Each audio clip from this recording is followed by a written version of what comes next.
7 p.m. Call meeting to order. We'll go ahead and do the roll call. Director Kevin? Director Gabriel? Director Hill? Excuse that. Okay, we'll go ahead and do the Pledge of Allegiance. And listen to the pledge. Pledge allegiance to the flag of the United States of America, and to the republic for which it stands, one nation, under God, indivisible, with liberty and justice for all. Okay, thanks so much.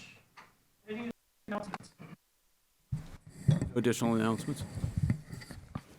Okay, thank you. Next item, confirmation of the agenda. Any additions, deletions, or modifications to the agenda? None for me. Any?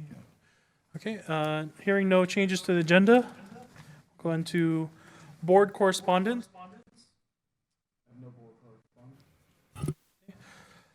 Public communications. Public comment on any item of interest to the public that is within the board's jurisdiction will be heard. The board may limit comments to no more than 3 minutes per speaker. Public comment will also be allowed on each specific agenda item prior to board action thereon. Do you have any speaker cards? I have no speaker cards. Consent calendar. We can go ahead and approve all three of these at the same time, or the meeting minutes for October 1 and November 13 if there's no changes. So if everyone wants to take a quick look at those two meeting minutes, and if they look good, we can go ahead and make a motion to approve both. Unless there's any discussion, I move to approve them both. Okay, I have a motion to approve both the, and a second by Director Covington, to approve both the October 1, 2019 and November 13, 2019 meeting minutes. All in favor signify by saying aye. Aye. Aye. Any opposed? Abstentions? Okay, hearing none, we can review the transmittals. Is there any item that anyone would like to discuss in the transmittals? It's a rather lengthy one this time around.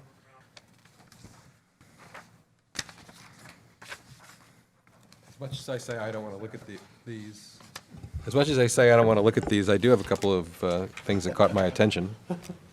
Not really about the numbers so much, Chief, but just I'm curious. There's no, I didn't see any New Star reimbursement. Do we get that directly from them, or is that from Crockett Carquinas? Is that going to happen? I applied for it with the rest of the departments. We put them all in together. I believe Contra Costa County Fire was handling that reimbursement, but I have not received anything or had any update. There was no update at Executive Chiefs meeting today in regards to that. We've done our part. We have done our part, yes. Should I just keep going? Oh, yeah. So on page 2, I was just curious about those, those levy code fees and collection fees. I was just, on page 2, about a third of the way down, paid to Contra Costa County. So Kim, correct me. I haven't seen that before. I was curious what that Well, is. we get that every year, and that's just for the county to collect the fees for us, and so that's the fee that they charge. So that's a fee, an administrative fee they charge us for collecting. Taxes and assessments. Are they reduced by 80% because they reduced? Well, it's No. all the taxes and everything, isn't it? It's not No, just the county's Well, I mean, collection. that's the Rodeo, right? The diffs for No, these Rodeo? aren't diffs. These are the regular property Do they taxes. charge us to collect those too? They do. That'll be reduced by 80%, I assume, right? No. The fee? And neither the county or the city of Hercules charges us an administrative fee for collecting developer impact fees. They waive those fees. And that was all I had. And any from you, Director Covington? And I just had a quick couple of them. I know payroll was deducted for October and November. October being on page 3, near towards the bottom, permanent salaries 206, and then page 6 for November 194, 449. Is there any rhyme or reason why the regular permanent salaries went down? I saw that too. Yeah. We had one employee that resigned. Okay. Oh, well, sorry to hear him go. And then the vision on page 7 of 7, the very last item there. Is that vision for the whole department? That's correct. Wow, it's really cheap. But yeah, other than that, I had no other questions regarding the transmittals. Okay. Board presentation, Director Hill, he has a video presentation for us. So it's not mine. It's something that some of you may have seen. I don't know, but on the chance that you hadn't, I thought it would be worth taking. I think it's 3 minutes, if I remember correct, Kimberly. Something. Oh, it's 8 minutes. Oh, I better stop talking then, because we're on a time schedule here tonight. Here's why I think it's important. It's East Contra Costa County Fire Protection District. For those of us who are familiar with their situation, they've gotten themselves into a bit of a hole, and they're now very aggressively trying to dig out. This video is part of that effort their effort to engage the public. For us, I think it's a cautionary tale. I think that in particular, the explosive, if you can say that, development that's going on in the city of Hercules, and the impacts that's going to have on our need to provide services, is very similar to what they've found themselves up against that they did not adequately plan for.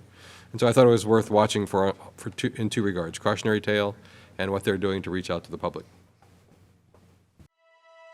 The East Contra Costa Fire Protection District is very unique. We have suburban neighborhoods, commercial, industrial, residential areas, as well as waterways and wildland-urban interface. The East Contra Costa Fire Protection District is tasked with providing fire protection and emergency medical services. It's a footprint that covers approximately 250 square miles, over 120,000 residents, and we do that out of 3 fire stations. Each of those stations are staffed with 3 personnel for a total of 9 firefighters on per day. We run approximately 7,700 calls per year. We are not able to handle our day-to-day operations independent of outside fire agencies. Well, this is a busy fire agency. There's no hospital, no emergency room within the fire district.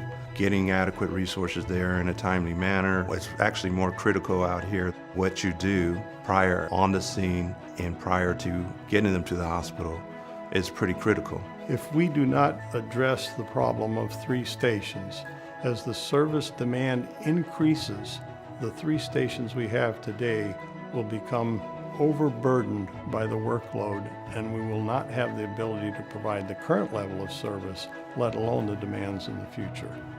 I do not feel safe with only 3 fire stations and 9 firefighters on at any given time. If I ever do need them, yes, it will be a concern if it takes 9-10 minutes to get to my house versus 2 minutes. Past growth is the first challenge that we have to address. Not mitigating past growth effectively, not putting the appropriate mitigations on development, not being able to get additional revenue to be able to service our existing population is our #1 challenge. The second challenge that we have is addressing growth as it continues.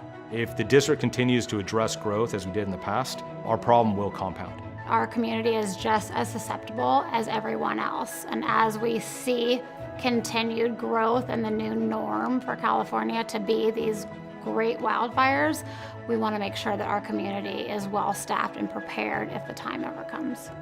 We have done our due diligence. We are transparent. We do have a very measurable and clear strategic plan. We need at least an additional 3 stations. We need at least another 27 firefighters today. We are demonstrating through our behaviors and not through our words that we're handling growth first, and then we're going to come back and work with our citizens second to address the challenges of growth and providing service to our existing service levels. Status quo is unacceptable. There's no one within our jurisdiction, citizen, elected official, fire board member, or member of the agency who should be satisfied with that.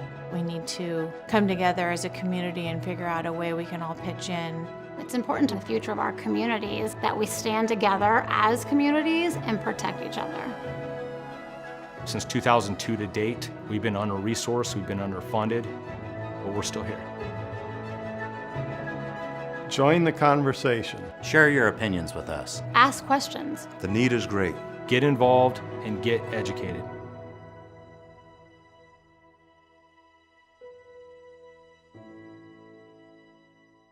Yeah, that's it. Yeah, okay. So I think some of us can see some similarities to the things that we talk about here in terms of strategic planning. And I guess one of the things that I just thought that I wanted to leave us with is, I think as we engage in this strategic planning process, I believe we need to think about public engagement because, well, I'm often want to bring it up in the context of the diffs, the developer impact fees.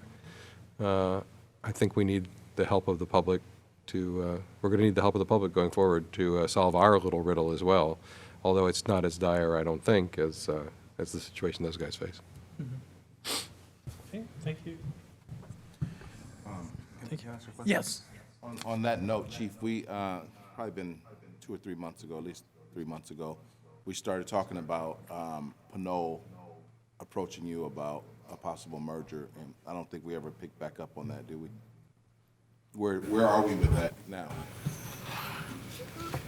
Well, they did complete their study, or the preliminary study. It's in draft form right now. We never did, after quite a few talks with their consultant that they hired, it just never would really pencil out for us. It was going to be a detriment to our district.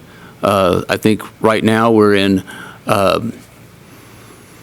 not perfect, but we're in good financial shape for the first time in quite a few years, and I did not want to jeopardize that. And by bringing on the city of Pinole and what their demands were, which was to open both fire stations, not just the one, it was going to put a burden on us. And they do not have the finances or the budget to be able to support 2 stations. So,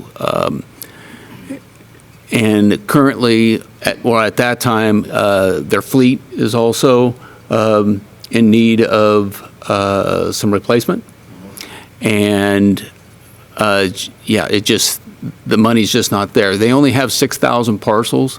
So even if we were to annex, that was going to be really the best course of action. If we were to annex the city of Pinole only with 6,000 parcels and us impose our benefit assessment, that still wasn't going to make up the deficit. They need to pass a parcel tax over there, and currently, to be able to open both stations, that parcel tax would have to be at about $900 per parcel, and that's quite steep, I think, for the citizens to be able to make that happen. So that's why I kind of abandoned trying to further move forward with that. And you don't see any avenue moving forward where it could swing one way or another and make more sense, or do you think it's just like this is pretty much where it's at? They would have to bring a lot more funds to the table, as I said. They currently, I think their budget is like $3 million for their fire department. It might even be a little bit less than that. And if those are the only revenues that they plan on putting towards, fire service, without them being able to bring some more money to the table, or be willing to bring some more money, then it's just not feasible for us. But I feel like moving forward, we're partners with them regardless. Because correct. As they become more desperate, the impact will become greater on the 2 stations we have. You know what I mean? So if their call volume increases at all, then it's going to impact the amount of runs we have, because we'll have to, in Contra Costa, we'll have to pick up those runs because they only have the 1 engine. One thing about Pinole is they are built out. So what you see in Pinole today is what you'll see in Pinole tomorrow. So, currently we provide mutual and auto aid to them. I think this last year was 110 times. So we'll keep an eye on that before we have to, address it in some other fashion. But again, even at that, that small amount outweighs us taking them on and that financial burden. Yeah. They currently just hired a new fire chief and a new city manager. Also, with attending their city council meetings and listening to the presentation that the consultant put on, to say that the city council wasn't real warm to the whole idea of some type of a consolidation was the feeling I received also. That $900 parcel tax increase would be to fund 2 stations. That is correct. And what's the increase, do you have any idea what the increase would be to keep the 1 station? They have 1 station today. So no increase at all? No increase. I don't know if it's fully funded. I Right, don't that's what I know. meant. Yeah. So,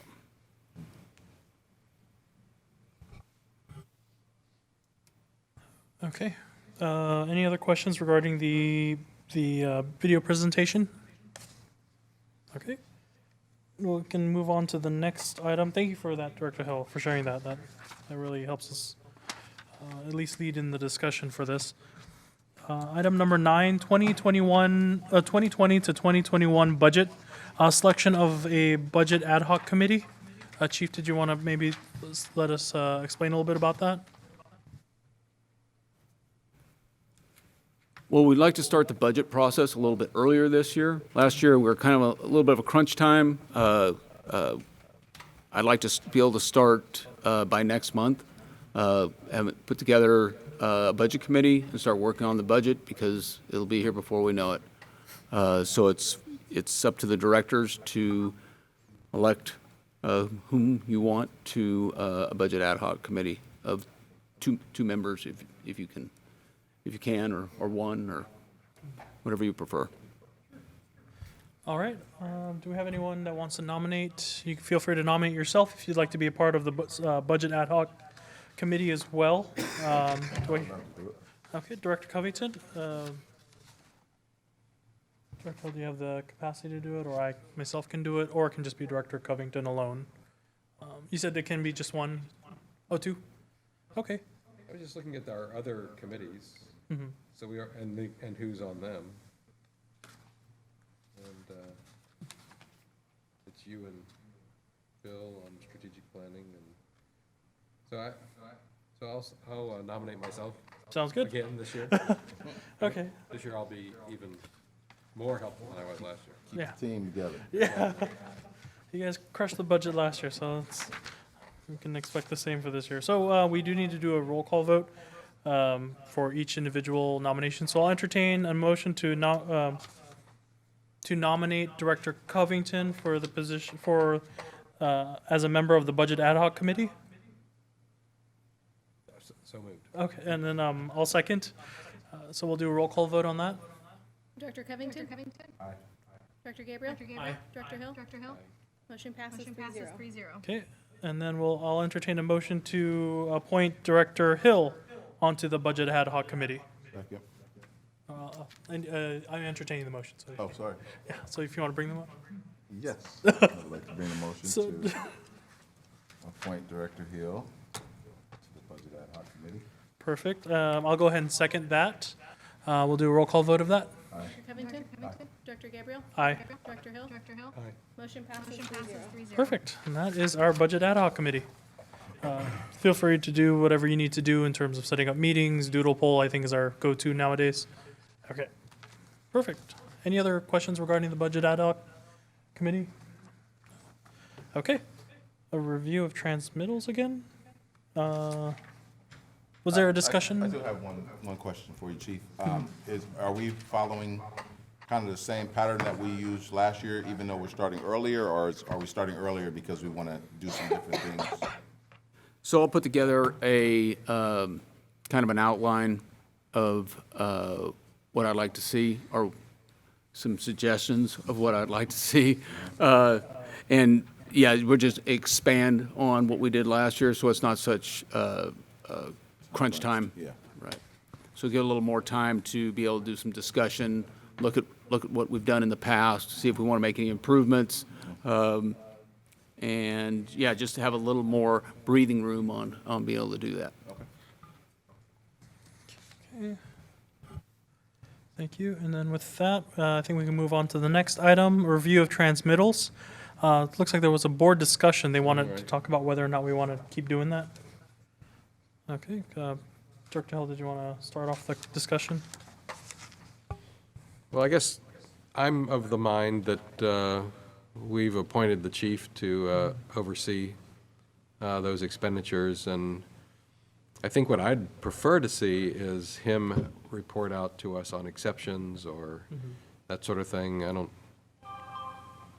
I don't feel any need to review each month all of those expenditures, but I would like to know if there's anything that, personally, I'd like to know if there's anything that exceeds the budget, that's anything that's remarkable in terms of reductions in costs, things like that.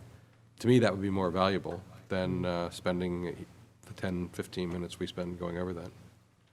I wouldn't mind receiving it, but that's my opinion. Okay.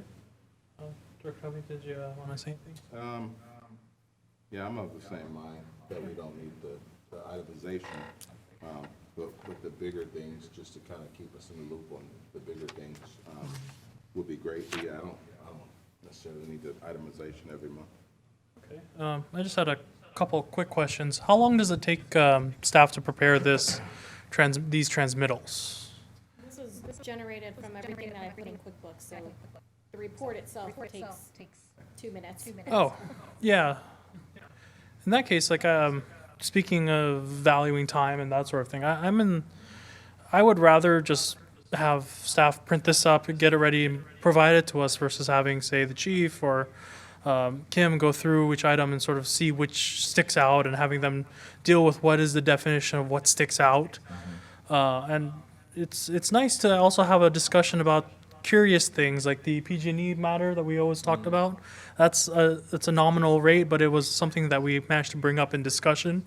The tax levies, that sort of thing. And in terms of benefit versus time spent on it, I think there is some benefit in keeping these on, at least for another year. I mean, I'm open to seeing what happens a year down the line, but as it sits right now, this one's only extra very long because it's including December, and it's going back till October, which is why normally it's only 2-3 pages long. And I don't mind receiving that and taking a quick peek through it and asking questions.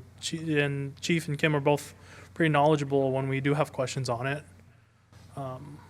But if the Either way.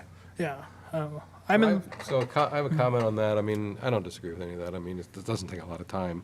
Obviously, it doesn't take a lot of time to create the report, but I feel like what's missing, and this is kind of what I was trying to get at by maybe looking at it from a different perspective, sometimes the context is missing. I mean, we're just looking at lists of numbers and items that we don't fully understand, and then we ask questions. I'll speak for myself that I don't fully understand, and I ask questions. And so I think the context is missing and sometimes, and that's what I'd like to get to. If we're going to take 10 minutes or whatever it takes to discuss this at every board meeting, maybe the chief could give us a little of that context. We're down this month on salaries because we lost one person, for example, things like that, instead of us sort of puzzling it out and maybe asking the right question. And we might get a little bit of that too, Steve, from being the budget ad hoc, you know what I mean? Right. Some of this stuff might make a little bit more, be a little more transparent because we've gone through it, the budget cycle as well. Maybe. I just see it as, when we ask that question, that is when the discussion brings up versus waiting, expecting sort of a proactive approach from the chief on this, taking time out of his day to sort of figure out which ones do I talk about this month or that sort of thing versus just, here it is, this is it, take a look and just bring up what you want. The only reason why we talk 10, 15 minutes is when we, the board, bring up the question. We could easily say, no questions this month on transmittals and we move on. But in terms of just, it takes staff 2 minutes to prepare it. It's in the board packet before our meetings. We can check off things. I do that every month. I have the weird ones I tend to circle. This month we had a couple that overlapped. Yep. And so I'm in the mind of keeping it. Keeping the transmittals as they are. So, yeah, I mean, I'll entertain any vote to. Well, I'll read what is listed on here. I'll entertain a motion to remove transmittals from the agenda. Okay. Any public comments on this matter? I have no speaker cards. Okay. If hearing no one wanting to make a motion, I guess I'd just make one other comment about this, and I guess what I don't have the confidence that I'm necessarily gonna match this up with the budget to make a determination. I don't have confidence that I'm gonna ask the right questions necessarily. I look at sort of things that catch my attention that seem like they're anomalies, that sort of thing. Yeah. But I'm not going back to the budget and saying, oh, let's see, on salaries, at this burn rate, we're gonna bust the budget. You know, I think that's, and I don't know if, maybe someone else is doing that sitting up here, but I'm not doing that. Well, the vehicle. And so, I guess what I'm getting at is the context. I expect the chief's gonna tell us that, but I've never heard it once, and maybe that's because there are no anomalies that are such that they impact the budget in a way we ought to know about. But what I'd like to ensure is if there are any, that we can expect that we're gonna hear them from the chief. Yeah, well, that's what the quarterly reports are for, and the half mid-years, and those are the times when things are brought up to the board's attentions about things that are really riding the fine line between what is budgeted and what is expected. This is more of a tool to just take a look and see sort of oddities like the tax levies, and it just so happened this month we noticed the permanent salaries because there's 2 months of it, but I'm sure that's something that we would have noticed in the quarterly reports or in the annual report or the mid-year. So that's, in terms of that, of comparing it to the budget, I think we do have the vehicles. We need to have that discussion, but it's just not going to be in the transmittals. Transmittals is for the oddity, the odd ends, to ask questions about sort of the inner workings of the district. Okay with you. Okay. All right. Hearing no further, any comments from staff? Okay. So as far as staff is concerned, the budget is probably the first conversation that Kim and I have every single morning. We keep more than a thumb on there. We run reports to see how much of a percentage of each of the budget categories we have used and make sure that we're not over that percentage as far as where we are in the fiscal year. I think it's probably the first thing I wake up with and the last thing I go to bed with every night is to make sure that we're within budget. So, and then also with as far as the transmittals are concerned, it's really, this is to make the board aware of the invoices we've already paid over the last couple of months. These aren't invoices that we're getting ready to pay. So the monies have already actually been expended. It's just to keep you aware that that the money has been paid. And I'm very cognizant of keeping an eye on all those, and if there was an outlier or something that stood out to me, I would bring it to the board's attention. But it's totally up to you how you want to see them, or, but I'd have a fairly different, it's hard for me to pick out what you will see. I might see something different than what you see. And in that respect, I would bring it to your attention. Because there's going to be something next month that will stand out, but I'm going to talk to you about it tonight or ahead of time.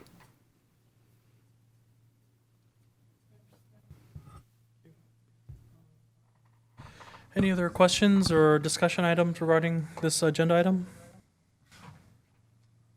All right, hearing. Just to be clear, we're going to leave the transmittals in the board packet. Yes, the motion didn't pick up on removing it. Okay, I guess we'll move on to item number 11, Fire Chief Report. So I'll combine the fire chief report and a staff report. There's no written staff report on this, but we've been notified just recently by our IT company that our Microsoft Outlook program that we use for emails is no longer going to be supported, and that'll be as of the 15th of this month. We'll be switching over to what's called Outlook 360. There will be a cost to that of $5,200, and so that's, like I said, I want to bring that up because that will stand out in the transmittals for next month. But we can't do anything about it, or we won't have any email capabilities any longer. And that's all I have for Fire Chief's report. Any questions regarding the chief's report?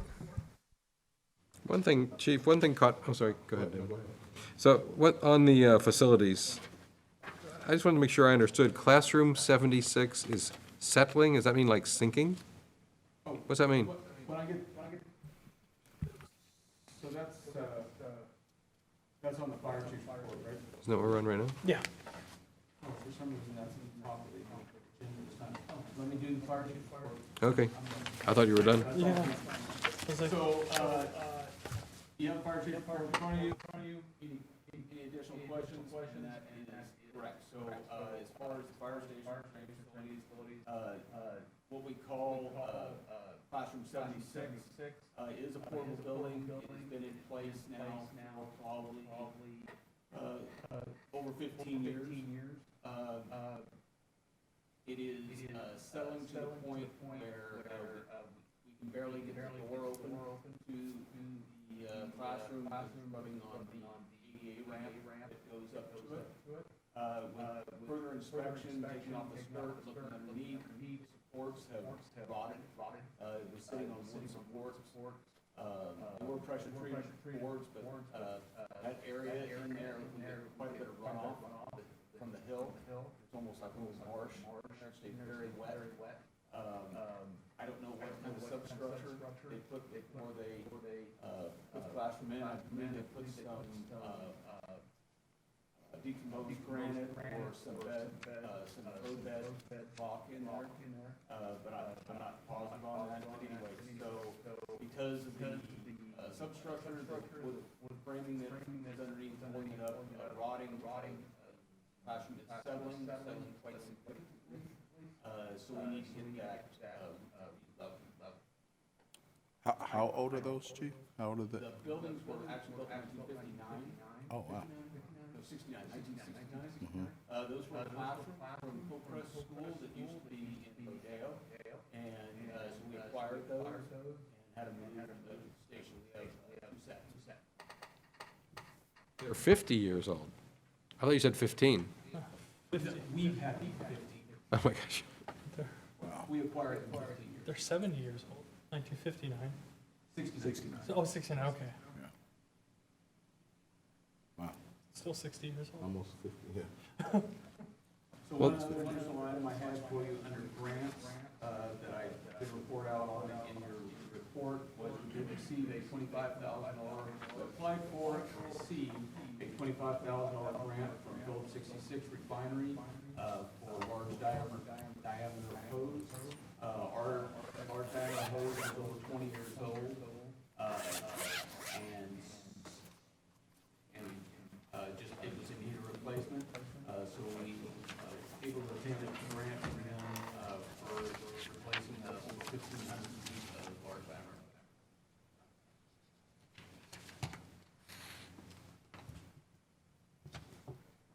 Any other questions from those in staff?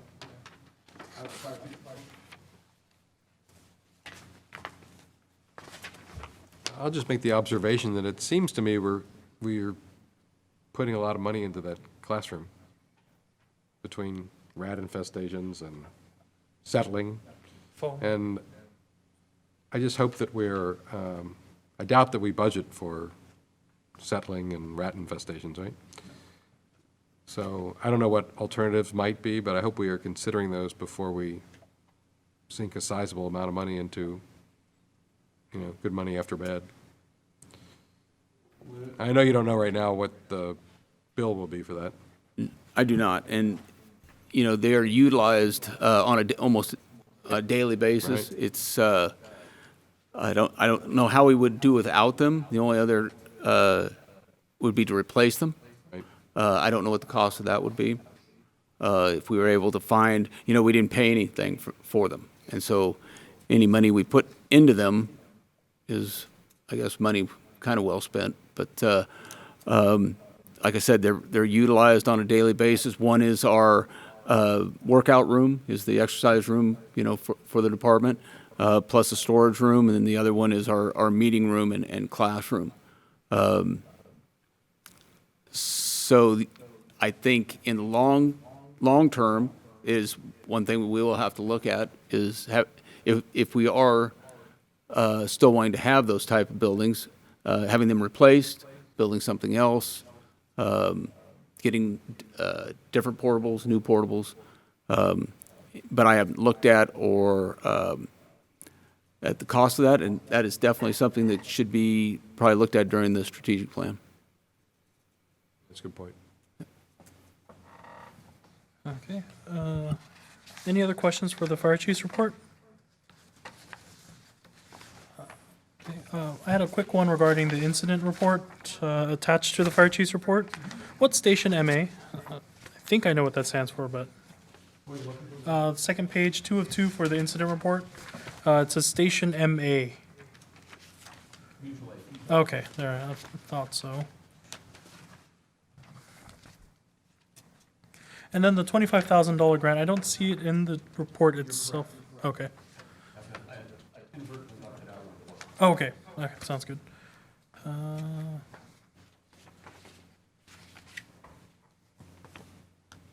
then I noticed in the apparatus is, it looks like we have a couple of vehicles sort of in line. Do we have an anticipated delivery date for those? For the truck, 364 days. Okay. Then what about the, We haven't done any, the apparatus committee for the type 1 apparatus hasn't completed their survey of the different type of apparatus yet. Okay. They're looking at a couple different ones. All right. A couple different manufacturers. Which truck do we go with, Chief? The Schmiel again. We had really good luck with this last one. Richmond just purchased a Schmiel also. So we just went back with one of those. okay. Any other questions regarding the fire chief's report? Okay, hearing none, I guess we'll move on. And you combined you addressed the fire chief report and the staff report? Correct. Okay, and then that means we can go to board member reports, LAFCO. So there was nothing on the LAFCO agenda that stood out that we needed to attend the meeting. So and actually there was no meeting in December. So, and the LAFCO meeting was today, I believe. Isn't that right? It was today. And I was at Executive Chiefs. Okay. Okay, no report on that. Measure O Oversight Committee report. Any updates from them? So, as we talked about last month, they did receive the fire chief's report on Measure O, so they're in receipt of that and accepted that. They are now have a draft of their report to the board. I will meet with them next Wednesday at our regular meeting. They'll present their draft report. Hopefully they will approve it for the final report, and they'll bring that to you at your February board meeting. Okay, thank you so much. And that's good. That's actually really good progress on them for that. Ad hoc board committee reports. Reserve program ad hoc committee, it doesn't look like anyone's there in attendance from that. So we'll go over that. Prop 172, that one, I'm actually thinking about disbanding that. Just progress hasn't been being made on that, so I think it might be time to let that one go. Strategic planning ad hoc committee, that one, Chief and I spoke. We are still working on dates. Unfortunately, the month of December was just incredibly packed for both of us, or for all three of us. And so we're working on calendaring a day for this month to talk and discuss that. And with this new information that we had today, it's actually going to be very helpful in terms of a direction for our sort of retreat thing that we discussed. Local 1230 correspondence. The Local 1230 rep contacted us. He was unable to attend tonight, and he just wanted to say that he really enjoyed working with the board over this last year and looks forward to that same type of relationship during this next year. Perfect, thank you. Okay, and with that, I think we will go ahead and adjourn to closed session.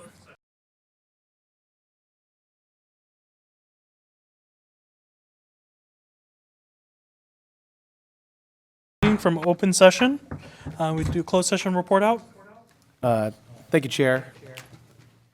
By a vote of 3 ayes, 0 nays, the board approved the chief's performance evaluation for 2018-2019 and is now in his confidential personnel file.